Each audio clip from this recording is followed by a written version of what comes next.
Tenemos con nosotros a José Mí Lorenzo Arribas, que es doctor en Historia Medieval, investigador independiente. Es autor de una decena de libros y de más de 150 artículos de investigación.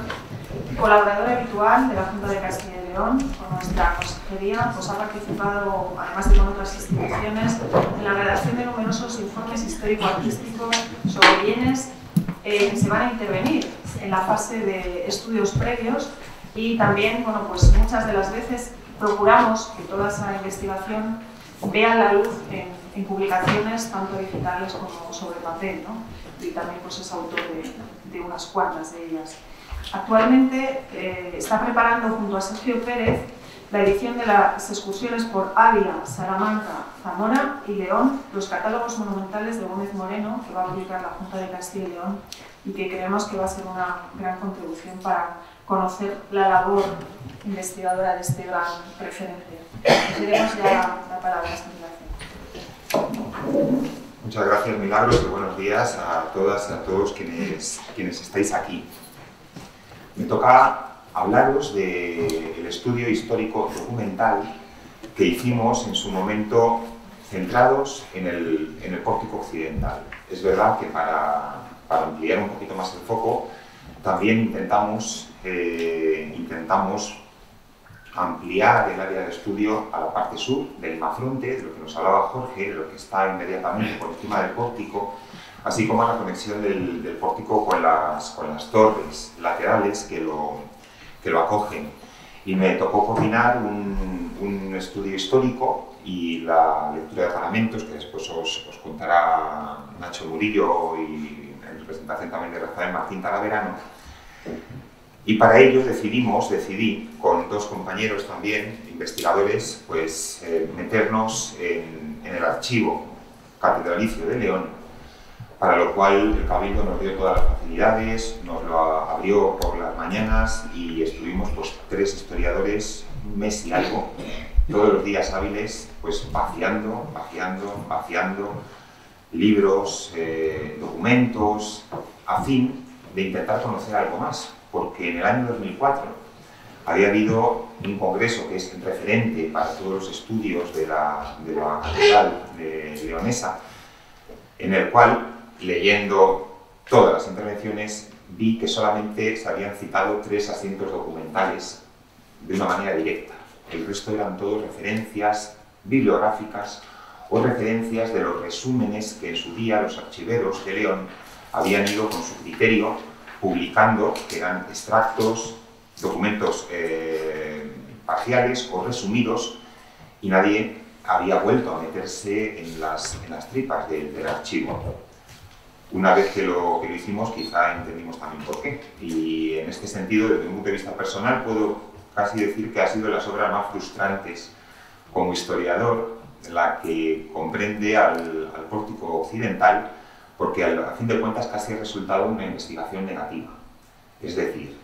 a pesar del esfuerzo, a pesar de las unidades consultadas, los resultados casi dicen más por lo que callan que por lo que ofrecen. Bueno, los devenires históricos de la catedral y del pórtico no es cuestión de este encuentro, pero sí que debemos solamente referenciar que el pórtico occidental se construye de esas antiquísimas termas romanas, de las cuales nos ha hablado Jorge, que descubre Demetrio en 1888, y que quizá había algo más sobre esas termas de la primitiva catedral románica que supone un pie forzado y que a la catedral de León le ofrecen esta planta, digamos, un poco extraña en comparación con los referentes franceses en las que se basa, ¿no? Es decir, el pórtico occidental es un límite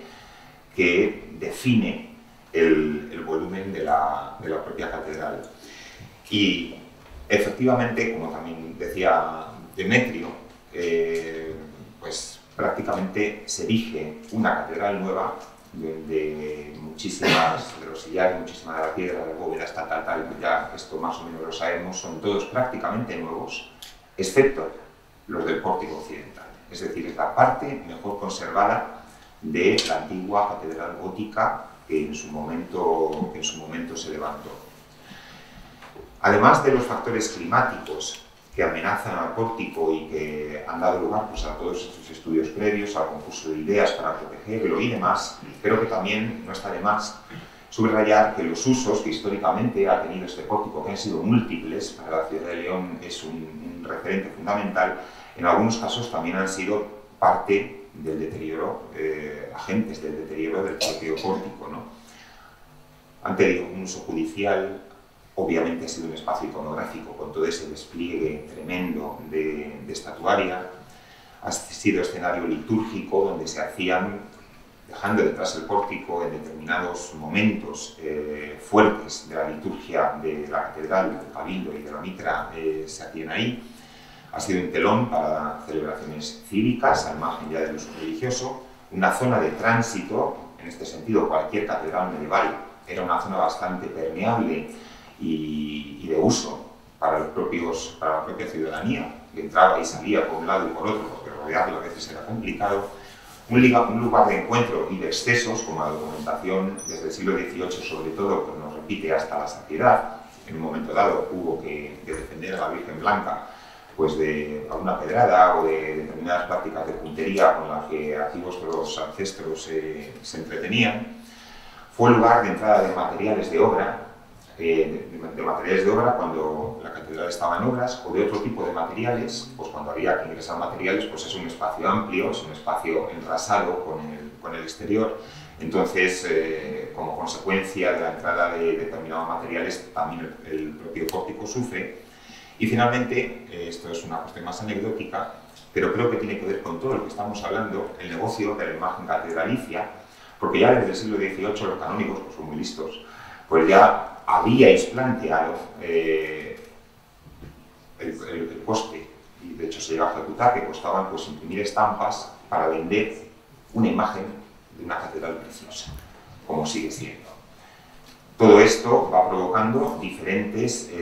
refacciones en el entorno, no en el pórtico, pero sí en el entorno de la catedral, como veremos, y va al hilo también de la sociedad española y de las teorías de la restauración, va cambiando el cómo entendemos una catedral, cómo entendemos un edificio urbano, hasta llegar al principio del siglo XX, donde se intenta esculturizar la catedral, eliminar añadidos, etcétera, etcétera, etcétera, para dejar una vista casi única, y una vista que, por cierto, pues, nos sigue gustando hoy tanto como gustaba en el siglo XVIII. Los elementos diferenciados de los que hay documentación son estos que aparecen aquí, que son bien pocos. Son bien pocos porque realmente son elementos que están en el entorno del pórtico, pero no en el propio pórtico, que era lo que se nos había encargado de historiar e investigar. Y particularmente, la investigación se dirigió a ciertas zonas que eran evidentes que había pasado algo. Bueno, pues que los remates de los arcos de las ojivas estén a distinta altura. En el caso del pórtico norte es evidente que haya pasado algo. Estas huellas que aquí solamente quedan de unos gabletes que no están en los otros dos arcos, ahí ha pasado algo. La cuestión de estos dinteles cargadero a los que antes se ha referido también Jorge, ahí había pasado algo, o estas esculturas, estos relieves que están ahí ya muy deteriorados y que están mal puestos, vamos a decirlo así. Con todo esto, pues vamos a ver qué nos dice la documentación. Sabíamos fundamentalmente lo que nos habían dicho arquitectos decimonónicos que habían no solamente hecho una labor de arquitectura meritoria, con todas sus críticas pero meritorias, sino que también se habían metido algunos de ellos en el archivo, lo cual es más meritorio también, y sabíamos algunas cosas. Había mucha investigación del siglo XIX, porque como ahora comentaba Jorge, la Catedral de León como primer monumento nacional reconocido y con toda la restauración que se comienza desde mediados del siglo en adelante, da lugar a mucha bibliografía, a mucha polémica y a muchos libros impresos de los arquitectos del Cabildo, defendiéndose unos, atacando lo que fuere. Eso nos daba mucha información, desde luego, pero claro, no queríamos partir solamente de una información que ya se conocía bibliográfica, que, por muy inmensa que fuera, sino que a donde nos fuimos fue al propio archivo, como decíamos. Y comenzamos pues casi libro a libro, haciendo ciertas catas donde podíamos, hasta un total de 408 unidades documentadas, consultadas. Algunas de ellas, hablamos unidad, pues lo mismo, un documento, un expediente que contiene un folio, 2 folios, como sobre todo los libros antiguos de actas capitulares, que son unos volúmenes muy gruesos y que nos van dando información. Contamos con varios problemas en este sentido y que siempre nos dejan la sombra de la duda. Ya en el siglo XVIII, un archivero de la catedral escribe esto que tenemos aquí y se queja de que faltan un montón de documentos, ya en el siglo XVIII, de libros de cuentas, de libros de rentas. Algunos los tenían capitulares contemporáneos a él, dice, ¿qué pasa con esto? Devolvédmelos, etcétera, con escaso éxito. Es decir, no está toda la serie completa. Nos faltan muchos años, en algunos casos seguidos, 40, 50 años, para 600 es bien poco, pero justo se concentra en esas faltas documentales, allí donde pensábamos que más falta hacía mirarlas. A todo ello también es verdad que la ausencia de elementos descriptivos en el archivo que nos diga qué son libros de rentas, qué son libros de cuentas, qué son libros de fábrica, qué son libros de acuerdos, y que se nos liste por completo cada uno de ellos, también dificultaba un poquito más el asunto, ¿no? Al final, digamos, todas estas cosas que veis en oscuro son años de los que hemos extraído documentación válida, años de los que no hay documentación pues, se plantean en amarillo, pero habría muchos más amarillos, sobre todo si nos vamos a la serie más importante, que son los libros de acuerdos capitulares, que son aquellos en los cuales se va dando cuenta de qué se va haciendo en la catedral. Y después cuestiones curiosas, porque la bibliografía ha repetido hasta la saciedad y sigue repitiendo hoy cuestiones que yo aquí me voy a abstener porque damos cuenta de lo que hemos sido capaces de leer en los documentos primarios de la institución que interviene históricamente sobre el pórtico, es decir, el archivo de la catedral y el archivo de la catedral. Y hay documentos que, por ejemplo, cita Demetrio de los Ríos, allá por el año 1888-89, cuando publica volúmenes muy interesantes dando cuenta del proceso, que directamente no los hemos encontrado, cuando la documentación sí que se halla allí. Que sea una errata y que no sea ese año, que sea otro, que haya desaparecido algún documento desde entonces hasta hoy, pues eso ya es algo con lo que simplemente podemos especular, pero que no podemos dar una respuesta, pero que sí que nos sorprende, como por ejemplo la intervención en el imafronte, en lo que está por encima del pórtico, en el imafronte occidental de Juan Badajoz el Mozo, se viene repitiendo, quizá por algunos elementos estilísticos, pero desde luego en los libros, y ahí sí que se conservan, no se documenta. La documentamos en muchos otros lados, que es algo de lo que nos ha desesperado en esta documentación. La catedral registra hasta la saciedad y hasta la nimiedad un montón de información. La documentación es riquísima. Sabemos pues, cuánto le pagaban al perrero en el siglo XV por hacer su cometido, cuánto se gastaron en las escobas para barrer para la fiesta del Corpus, desde luego cada pinceladura que se produce en una capilla, todo menos el pórtico. Es decir, cosas que hoy en día podemos ver en el propio pórtico como restos de pintura mural que tuvo el pórtico, no se documentan. Cuando documentamos, ya digo, cuestiones de puro detalle, insignificancias a veces. En el pórtico pareciera que no ha pasado el tiempo o que no se ha hecho nada, lo cual no es así. A la vez, consultamos documentación que ya otros historiadores habían encontrado en otros archivos, como este proto-levantamiento, que está en el archivo de Simancas, de 1514, que seguramente fue el material previo para hacer un levantamiento más preciso y posterior, del cual ya no tenemos noticia, y bueno, donde se nos muestra, si podéis ver, pues unas referencias en pies. Vamos a ver si puedo marcar aquí. No sé si está. A ver. Unas 15 pies, 20 pies, bueno, donde simplemente se nos marcan de una manera tan sumaria los elementos del pórtico que en este caso no nos ofrece demasiada información. Se ha especulado también, sobre todo por historiadores del arte, pues con si hubo un imafronte previo a esta obra de mediados del 16, por algunas referencias iconográficas en estos fondos de estas tablas, donde, bueno, se ve, en cuanto ampliemos la imagen, vemos que es todo una recreación, pero parece que sí que hubo un imafronte previo. Son indicios, pero desde luego indicios con los cuales tampoco podemos encontrar una documentación, o sea, una aseveración para afirmar nada. Esta es una representación muy mala, pero es una tabla que no hay mejores, vamos, yo no he conseguido una mejor reproducción, esto está sacado de esas actas, donde se ve también que puede haber algo, o esta de aquí, pero son más recreaciones. En esto, por lo menos desde un punto de vista histórico-documental, no nos podemos fiar pues, de lo que a fin de cuentas trata de reproducir un gran edificio, una catedral, un edificio religioso, pero que no está tomando desde luego un modelo del natural. Sabemos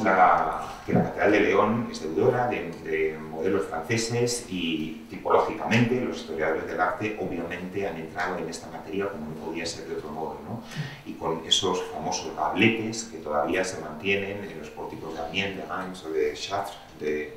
bueno, pues de una manera bastante visible, y que en la Catedral de León debieron existir, pero han desaparecido. Y aquí entramos ya también con nuevas dudas documentales. Yo siento que lo que os voy a contar son todo dudas, porque certezas hemos encontrado muy pocas. Como, por ejemplo, este asiento documental de 1450, está sacado de las actas del Cabildo, en el cual se cuenta que se habilitó por encima de los gabeles, de los gabletes, del pórtico de la fachada principal, que aún subsiste en dicho paso. Esto lo cuenta Demetrio de los Ríos, dicho paso o balcón desde donde el Cabildo había de ver los autos sacramentales, las danzas, las cañas y corridas de toros que se celebraban en la plaza de Regla. Esto desde luego es así, porque no solamente ocurre en León.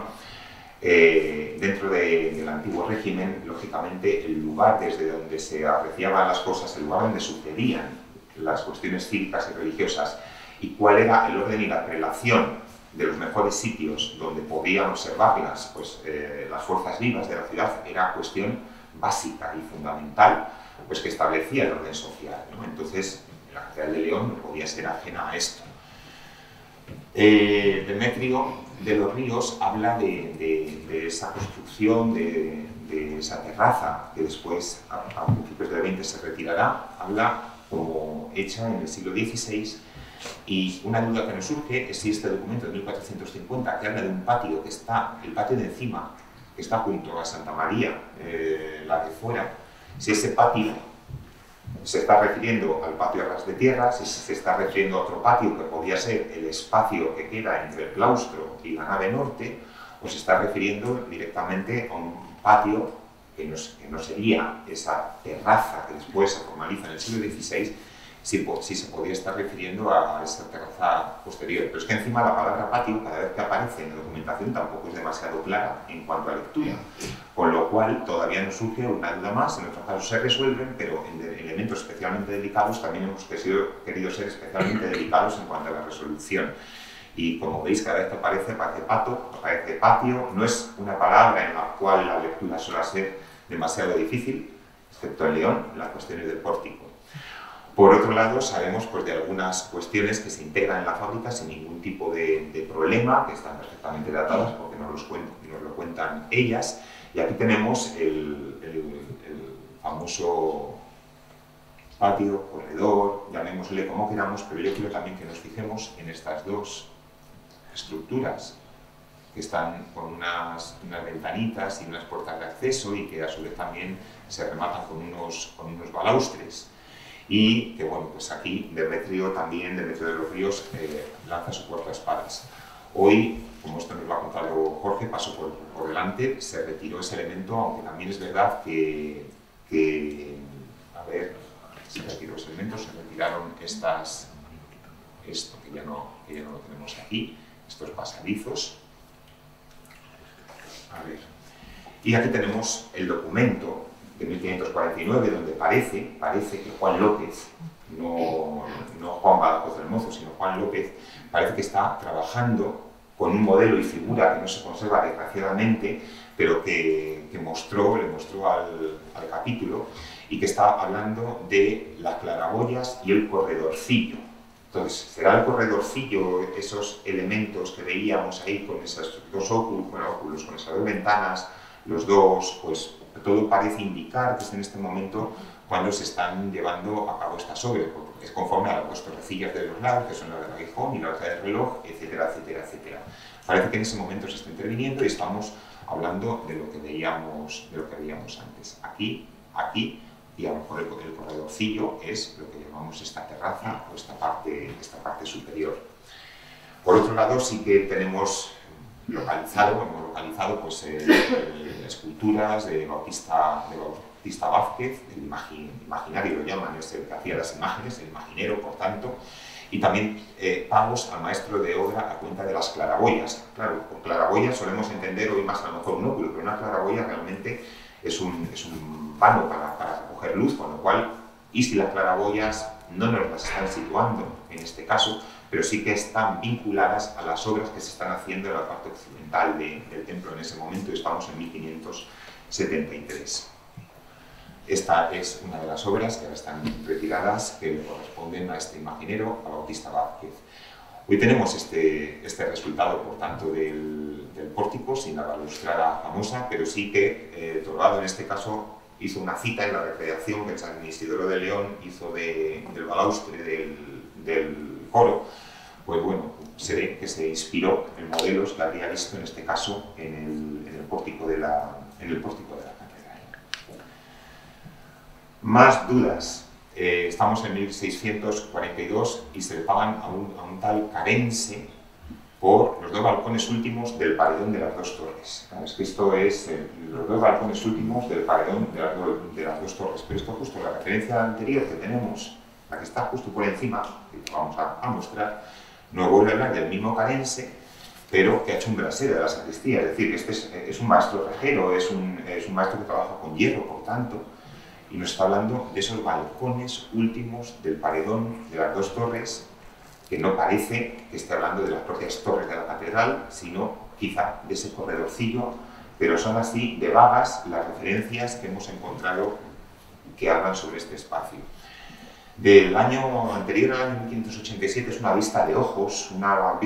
venía a ser también un levantamiento del natural que hacían pues un maestro aparejador, lo que después era un arquitecto. Es esta con la que abríamos la presentación, que se conserva en el archivo de la catedral, que es bien interesante, ¿no? Seguramente duplicada, para después poderla cortar, se quedaría uno el promotor, otra se quedaría el arquitecto, y a partir de ahí pues, se tendría que llegar a algún acuerdo que desconocemos, pero en este caso lo que tenemos es la vista de ojos. Y particularmente relevante, más allá de la fidelidad de un pórtico occidental que como tal no está reflejado, pero bueno, este es su título, el retrato de la Iglesia de León, es esta fuente, la Fons, que vemos aquí. Fons, esta fuente que tenemos, voy a ir para atrás, fijaos dónde está situada, en un atrio que entonces, al parecer, era mucho más restringido del que será en un futuro. Ahí estaba esta fuente, de la cual sí que sabemos que, bueno, primero que estaba ahí, y que dicha fuente todavía estaba en uso en 1761, porque si no vamos a este documento que también tiene la catedral, se está hablando pues, de una obra para desbaratarlo, para poder llevar el agua a la zona de San Martín, del barrio de San Martín, aquí donde prácticamente estamos, y ahí se hacen en 1458 unas imágenes de bulto de San Juan y de Santiago, que creo que las hace el maestro Josquin, y que también las conservamos. Es decir, de esto afortunadamente sí que ha habido aporte documental. Y después tenemos las fuentes gráficas que han sido muy importantes y muy necesarias. Por ejemplo, esta de aquí, que es la vista el levantamiento, que está reproducido en el libro de Pons, donde podemos ver que ya hay un atrio perimetral cerrado por completo, es decir, opacado, y donde hay solamente dos accesos. Hay un pilar al que después volveremos, que estaba delante del pórtico, que no es el locus apelacionis, que el locus aquí se ve muy esquemáticamente dispuesto.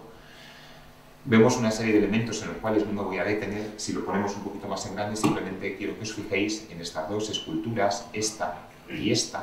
que estaban dispuestas en el pórtico. Aquí tenemos el locus y aquí tenemos el resto del pilar, que si lo contrapeamos con esta lista de Sánchez Pertejo, también el arquitecto que en 1792 se hacía cargo de las obras del pórtico, y lo ampliamos, pues ya vemos esto de una manera mejor formalizada.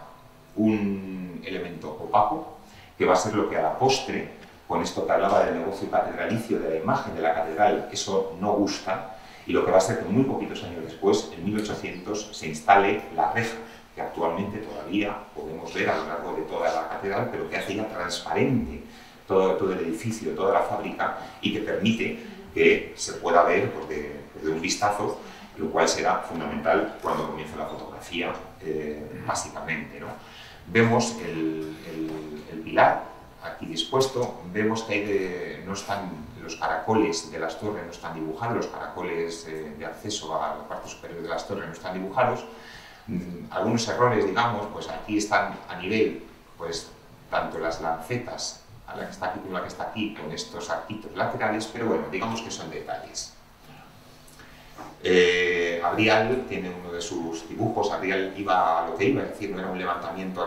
arquitectónico, sí que era bastante preciso, pero es muy analítico y le interesaba pues, reflejar lo que, bueno, lógicamente lo que a cada cual interesa. Aquí lo que podemos ver formalizada es la reja que circunda toda la catedral y algunos detalles en los cuales ahora me quiero detener para no quitar demasiado tiempo. Y llegaríamos ya a la fotografía, en esta de Jungendel, fechada en torno al año 1893. No es la primera vez, porque ya se habían visto, aquí ya se representa por primera vez las enjutas, estos relieves de las enjutas, los veis todos juntitos, que los podemos ver mejor aquí, en esta fotografía, y aquí ya por fin los vemos en su sitio y encastrados. La lectura de paramentos que después contará Nacho, pues se pueden situar mejor pues, en qué momento eso se recoloca, y se recoloca bueno, pues de una manera más o menos parecida, ¿no?, a la que tuvo en su momento primitivo, porque es casi seguro que estos elementos son dos cuadrúpedos afrontados que están muy maltratados ya, ahora se ven peor que están peor que en la foto de Jungendel, y tampoco ha pasado tanto tiempo, pues son los propios que cuando hay gabletes están en las enjutas de estos gabletes pues, secantes prácticamente, o tangentes mejor, con las chambranas, etcétera, etcétera, con lo cual serán un residuo de esos gabletes que se perdieron en una actuación que pensamos que es del siglo XV, de primera mitad del siglo XV, que es cuando faltan serie de libros documentales y por algo que desconocemos se decide reorganizar todo lo que es el pórtico occidental, alterar la altura del arco del norte y producir esa sensación, digamos, de poca simetría, que es la que nos sorprende y la que queríamos haberle podido dar una respuesta. Bueno, aquí vemos a la Virgen Blanca encarcelada, como veis, encarcelada, mejor dicho, protegida. Protegida no solamente con un fanal de vidrio, sino también con una red metálica. El locus apelationis, que también en torno al locus apelationis se producen actuaciones de protección no documentadas documentalmente, para la redundancia, porque se recubre no solamente esta parte baja, que sí que es del siglo XIX, pero se recubre el locus, que sería propiamente la columnita, está recubierto por otras piedras posteriores, después, bueno, pues con un remate, que esto viene más tarde, posteriormente, después ya se encastra con esos fierros, ¿no?, dentados a las columnas para sujetarlo, que ya en el informe abundamos. Es interesante también toda la historia del locus y sobre todo lo que el impagable Carlos Espinós, el canónigo catedralicio, nos cuenta de él en un relato largo del cual aquí simplemente he extractado esto para que se vea que ya en el siglo XVIII esas barras estaban encastradas y ya se le había protegido de alguna manera. En 1587 se instala un pilar escultórico epitafiado en la plaza occidental, que es este que antes veíamos algunos restos y que ahora volvemos a mostrar. Un pilar que se retirará pues, 2 siglos más tarde, en 1798. Se viene repitiendo históricamente lo del terremoto de Lisboa. La documentación del archivo de la catedral dice y por tanto, bajo nuestro punto de vista, demuestra que el terremoto de Lisboa no afecta a la catedral, porque de hecho pues, habrá un voto que se repite y se seguía haciendo hasta principios del siglo XX para agradecer que un seísmo que afectó a tantísimos monumentos y más a una catedral tan alta, etcétera, etcétera, no afectó el terremoto de Lisboa. Insisto, aquí yo me limito a contar lo que la documentación nos cuenta, que a fin de cuentas es parte de la labor del historiador. Después hay que analizar, pero no parece que afectara. Sí que afecta, y antes creo que era lo que hacía referencia Jorge, en 1858 otro terremoto. Afecta efectivamente a las bóvedas de la nave mayor, se producen desprendimientos, pero no afecta al pórtico, porque nuevamente tenemos también un documento del archivo del Cabildo que nos habla de eso. Se dejaron caer algunos pedazos de yeso de la bóveda que está sobre el púlpito de la epístola. Esto motivó un nuevo reconocimiento, de cuyo resultado hubo necesidad de trasladar el core y altar a otro punto más seguro, bla, bla, bla, bla, bla, bla. Y cuenta dónde hubo desperfectos que obviamente no afectaron al pórtico, por muchas termas que tuviera debajo, por muy perforado o rellenado de diferentes maneras que estuviera el suelo, el pórtico ahí ha aguantado y sigue aguantando carros y carretas y tráfico en su día. Bueno, se van sucediendo diferentes pequeñas intervenciones, en algunos casos pues, prácticamente solo aplacados, en algunos tenemos pues, documentación epigrafiada, como en este caso en uno de los contrafuertes de la torre norte del propio pórtico. Y en este año 1798, al que antes aludía, se reorganizan, no solamente se retira el pilar que se había instalado en el siglo XVI, sino que por razones de hermosura y espejo de la obra también se retiran las estatuas que estaban en estos arquillos, porque no llegan a ser, bueno, lancetas casi laterales. Es cuando se retiran y cuando se derriba el pilar, es decir, que en este caso sí que lo tenemos perfectamente documentado, y después ya en el siglo XIX es clarísimo cómo se interviene aquí también en esta parte, se repone piedra, etcétera, etcétera. Eso imagino que lo contará Nacho posteriormente. A la vez, en este año, bueno, se habla de la hermosura y del espejo de las dos estatuas que estaban en los extremos de la fachada principal, se vuelve otra vez en ello, y tendrán lugar las intervenciones del 19, que son las mejor documentadas, por supuesto, de las que tenemos. Como Jorge ha hecho alusión a ellas, yo simplemente voy a mostrar algunos documentitos. La intervención de Demetrio es la más importante. Y aquí es que en algunos casos podemos, con respecto al pórtico occidental, hasta contar las piedras que se reponen y casi sabemos de dónde se traen. Eso sí que es una suerte, no solamente por los planos, la planimetría que levanta el propio Demetrio, sino por lo que en los libros de cuentas se nos va diciendo, ¿no? Todo eso que veis ahí nos va contando. La primera hilada son 20 piedras, la segunda hilada son 28, las basas 16 piedras, los fustes 4 piedras. Con lo cual, es que si nos vamos a ellas, te pones a contarlas y efectivamente a día de hoy, pues vamos, salen y digamos que es la parte más documentada del pórtico en esas obras, además de la planimétrica, que nos va dando buena cuenta, ¿no? Antes también nos referíamos a ello, y por supuesto en la catedral se conserva el documento. En 1897 el escultor Miguel Ángel Trilles pues, se contrata las esculturas que coronan el hacia oeste, el Salvador arriba y la Anunciación aquí abajo con el doselete y el jarrón de azucenas. Antes se hacía referencia a ello, pero esto propiamente pórtico tampoco es. Juan Bautista Lázaro repondrá el solado del pórtico cuando se reabre la catedral del culto, y del pavimento del pórtico sí que hemos conseguido documentación hacia atrás, por lo menos de 2 pavimentos previos, porque como digo fue un pavimento muy exigido, se hacían muchas cosas, pasaban muchos carros, y era un elemento que había que ir reponiendo pues, con bastante frecuencia. Es muy conocido ya la réplica de la Virgen Blanca, ya en el siglo XX, ya tiene escasamente 70 años, que se protege la escultura, pues porque al exterior ya sabemos lo que está ocurriendo en todo el pórtico, y ahí se tomó la decisión en el año 56 de llevarla a una capilla de la Ciruela y poner una reproducción. Vendrán las obras de Luis Menéndez Pidal, hay 2 Menéndez Pidal que intervienen en el pórtico. En el 65 Luis Menéndez Pidal realiza obras en el costado occidental del claustro y habla del maestro Sebane y de alguna pequeña intervención en el pórtico, igual que José Menéndez Pidal en el 75 restaura sillares del pórtico, y es cuando se siglan y se desmontan las esculturas que posteriormente, en 1981, desde el Litroa, José María Cabrera, pues las remontará, después se vuelven a desmontar, están las pobres de un lado para otro, ¿no? Pero digamos que ya todo este trayecto ya es más conocido y ya es más fácil. Y después hay pequeñas y puntuales obras de desprendimiento en el siglo XXI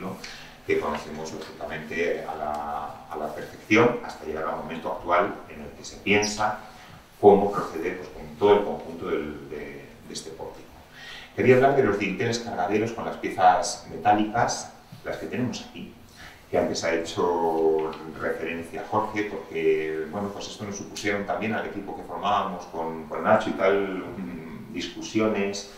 y de intentar ver qué había pasado con ellas. Son antes estos son los cargaderos, son 4, 3 y 4, y 1, 2, 3 y 4, que si los vemos desde abajo, pues muestran estos perfiles metálicos incluidos aquí, ¿no? Realmente, estos de aquí ya aparecían en el grabado de Parcerisa, que antes también hemos visto, ahí están, y realmente algo tuvo que existir ahí, en 2 piezas o más, porque el pórtico de Chartres, el pórtico sur, efectivamente los tiene, pero recubiertos de placas con relieves, con lo cual no dejamos ver el arma que incluyen dentro, pero algo tenía que haber. Afortunadamente también apareció esta carta, una carta de Demetrio de los Ríos, de 1889, donde habla de la falta de una grúa en el muelle de mercancía de la ciudad de León para sacar unas piezas tremendas que dice levantar bloques de 3.000 a 4.000 kilos. No sé cuánto pesan esos cargaderos, pero desde luego deben pesar mucho, y si estas piezas se traían monolíticas como son en la actualidad, pues es posible que precisamente estemos hablando de que este es el documento donde en la fecha donde se están trayendo los cargaderos en tren hasta León, los problemas efectivamente para sacarlos del muelle de carga y después para trasladarlos posteriormente a la catedral, con alguna refacción ya contemporánea como podemos ver ahí. El pilar prismático a mí me ha traído por la calle de la Amargura. ¿Cuál es el pilar prismático? Pues un elemento que ya dibuja Parcerisa, que ahora vamos a ver mejor, que está aquí y que para mí tiene muy poca explicación tipológica. Es este, que está justo debajo de uno de los cargaderos y que tiene, es como de locura, es decir, tiene un despiece extrañísimo y del cual yo sé decir muy poco, salvo que nadie ha dicho nada sobre él, y me extraña, porque ¿qué decimos sobre una pieza tan extraña, tan curiosa, que por otro lado, en los revestimientos del siglo XIX del Locus Operationis se ve algo un poquito parecido, pero que tipológicamente es bien curioso? Bueno, las conclusiones del estudio histórico documental sería, frente a lo que alguna empresa que ha analizado la piedra decía en el año 2000 y poco, porque venían a decir con el tema de los revestimientos pictóricos, que es que había sido tanto lo que se había intervenido en el pórtico, pues que habían quedado muy pocos restos. A mí la sensación que me da es que en el pórtico se ha intervenido poco. Por supuesto, en relación con el resto de la catedral, prácticamente se ha intervenido poquísimo. Y que es precisamente la poca intervención lo que ha ido restando las pinturas murales que no están documentadas, aunque documentamos pinturas murales en prácticamente toda la catedral, hasta pinceladuras, es decir, hasta los despieces de sillares con los que habitualmente se decoraban en determinadas partes, todo eso se documenta en toda la catedral menos en el pórtico. Entonces la sensación es que la pura exposición al exterior es lo que ha ido degradando esos elementos, porque incluso en catedrales muy intervenidas, no desmontadas y remontadas, pero como la de Santiago de Compostela, que hace poco tuve ocasión también de poder colaborar allí, todavía despieces se siguen conservando ya del 19, del 18, pero se siguen conservando en el pórtico y no se conserva prácticamente nada. Y posiblemente esta carencia de documentos al margen de las lagunas que haya documentales, pero que no se documente prácticamente nada, es que se ha intervenido poco porque no haría falta intervenirlo porque no se estimó necesario. Eso, insisto, es la humilde opinión de un historiador que no ha encontrado documentos para poder apoyar esas intervenciones. Y lo que también haya explicado la dificultad de meterse en un archivo tan inmenso como el de la Catedral de León a la hora de buscar la aguja en un pajar, que también ha sido parte de la intervención.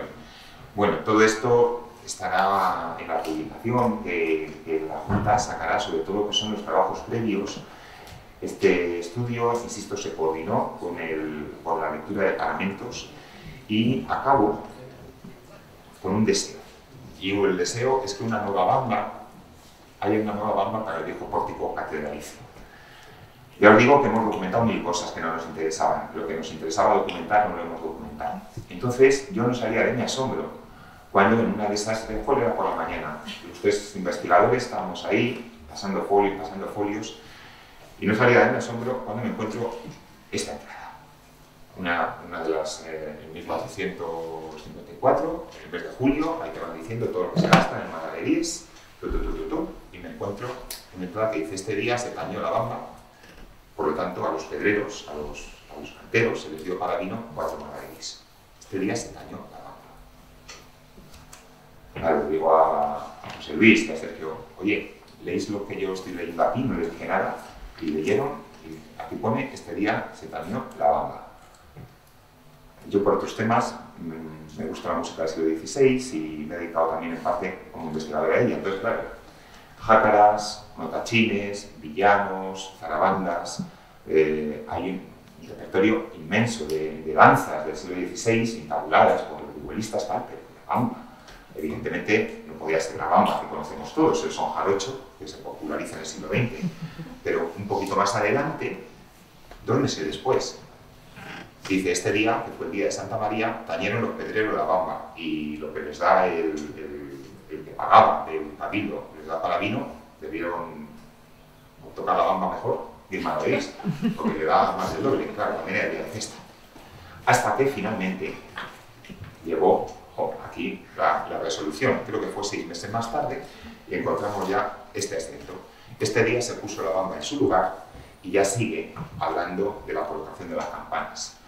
Hasta ahora sabíamos que había una campana, solamente sabéis que las campanas a veces tienen nombre, una campana llamada bamba en la Catedral de Oviedo, fundida en 1219, que no se conserva actualmente, pero esa sí que estaba en la documentación. Pues lo que no sabíamos es que también en León, al fin y al cabo las relaciones históricas Oviedo de León son bien evidentes, también en León hubo una campana bamba, que desgraciadamente, claro, no se conserva. Antes la bamba, como veis, se tocaba en los días de fiesta cuando había algo que celebrar, y por ello pues este deseo de que cuando por fin acabemos los estudios previos, los concursos de ideas y tal, lleguemos a un lugar donde podamos tocar la bamba y nos inviten a vino. Muchas gracias.